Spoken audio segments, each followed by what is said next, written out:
Kızıda boldum benim, kıyırtız oy derin sananım.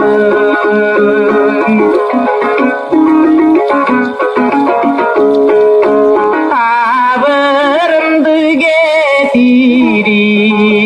yürekleri derdini bozmadım. Adamdan artık görünüp, kanımdan bütken okşum.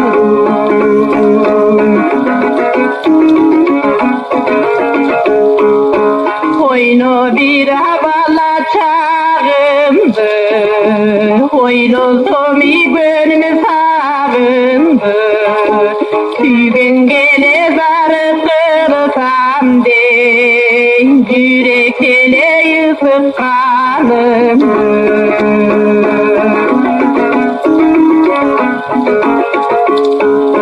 Yüreğim ayıp canımday, küremin akan tüm sağımday.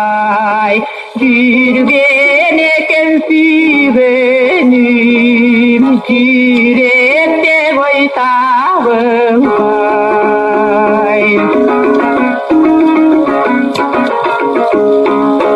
Sözün bir amenen mağdayım, gönüllere turatardayım.